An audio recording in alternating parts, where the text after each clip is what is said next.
بسم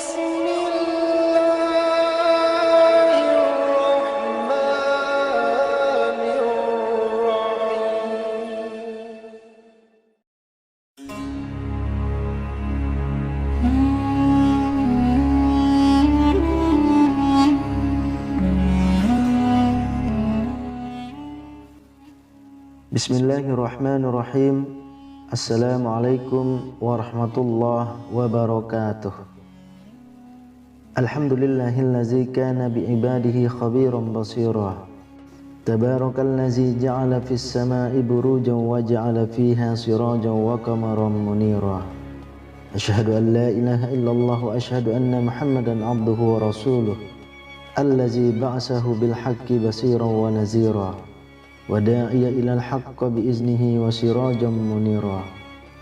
Allahumma salli alaihi wa ala alihi wa sahbihi wa sallim tasliman katsira. Amma ba'du. Sahabat beriman yang dirahmati Allah, semoga kita senantiasa diberikan keberkahan umur, keberkahan rezeki, dan senantiasa dilindungi oleh Allah Subhanahu wa ta'ala. Shalawat dan salam semoga senantiasa tercurahkan kepada Nabi Muhammad sallallahu alaihi wasallam yang telah menyampaikan agama yang sempurna kepada umat manusia. Semoga kita termasuk ke dalam golongan orang-orang yang selalu berpegang teguh dengan sunnah beliau hingga ajal menjemput kita.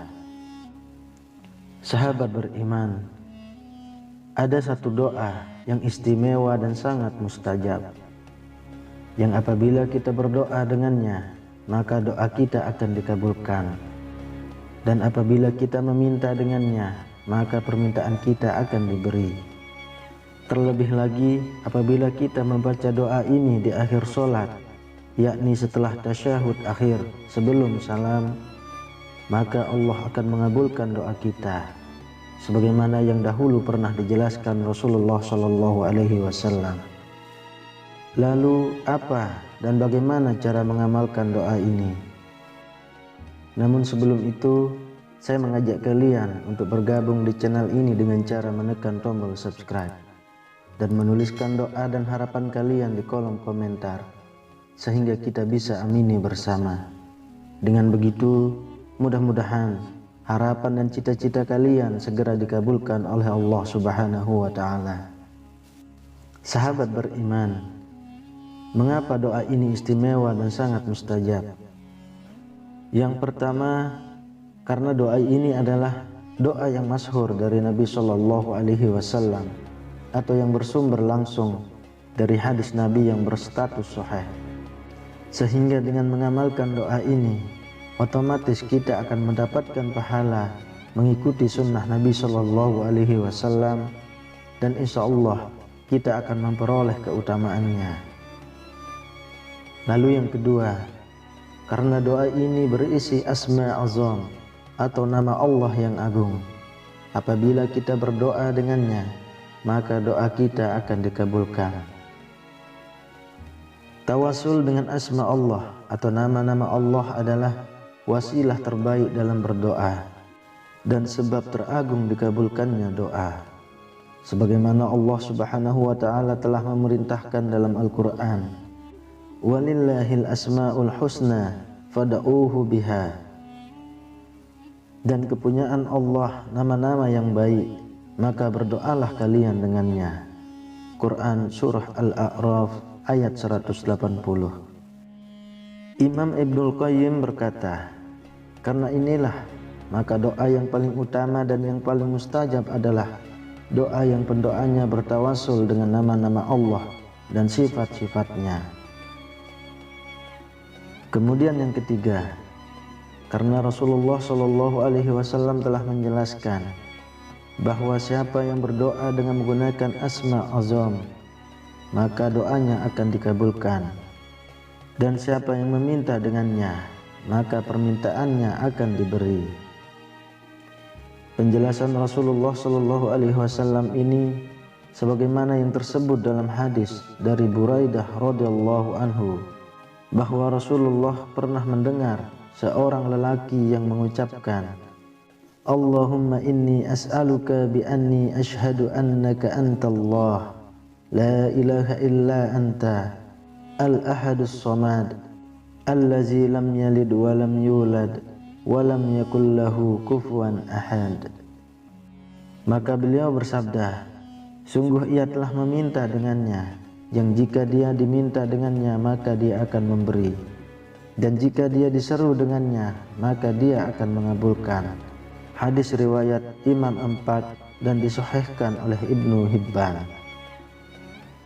Dan lebih mustajabnya lagi apabila doa ini kita baca di akhir solat atau pada saat setelah tasyahud akhir sebelum salam, karena waktu ini adalah waktu yang mustajab untuk berdoa.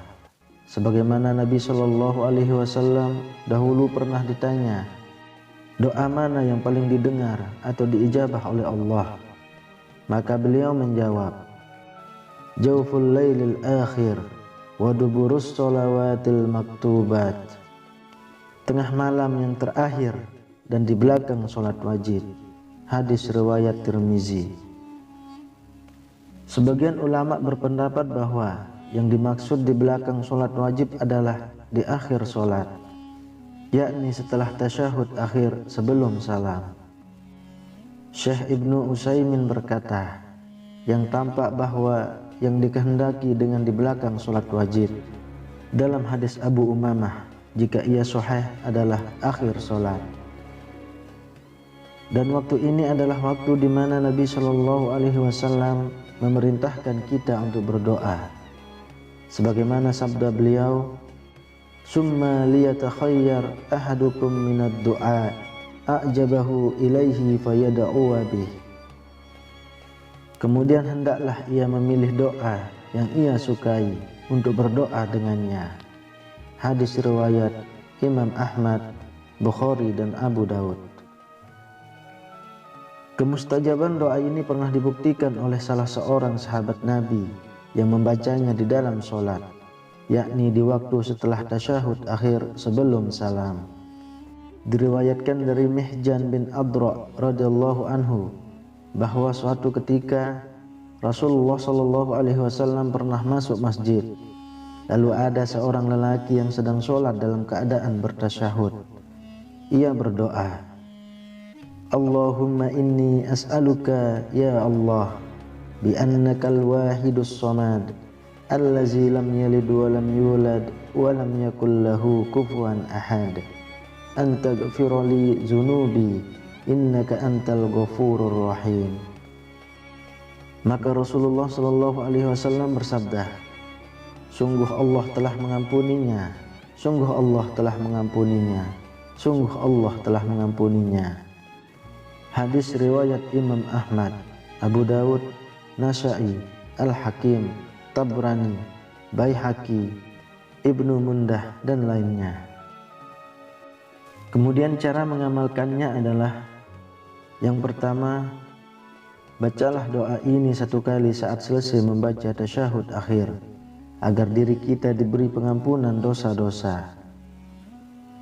Allahumma inni as'aluka ya Allah bi annakal wahidus samad allazi lam yalid wa lam yulad wa lam yakul lahu kufuwan ahad an taghfira li dzunubi innaka antal ghafurur rahim.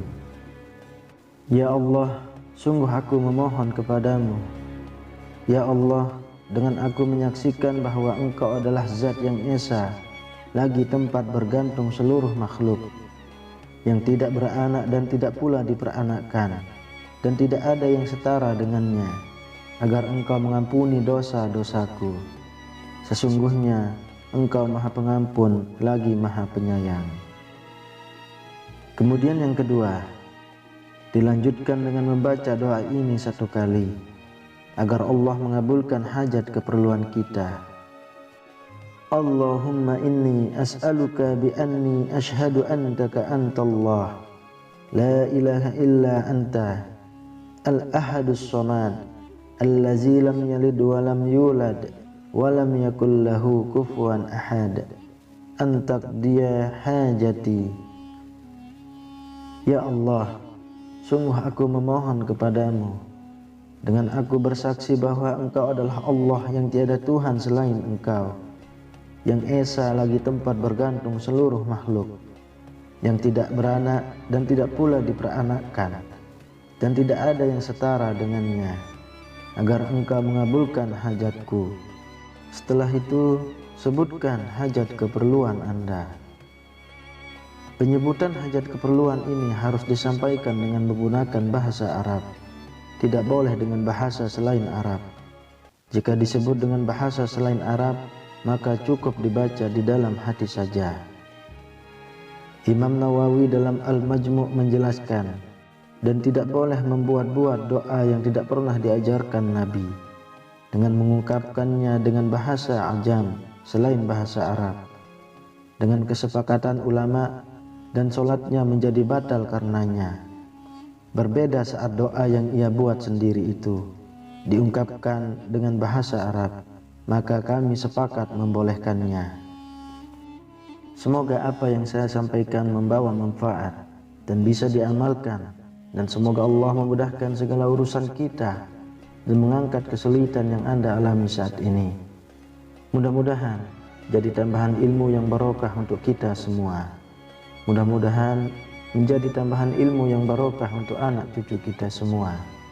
Amin ya rabbal alamin. Assalamualaikum warahmatullahi wabarakatuh.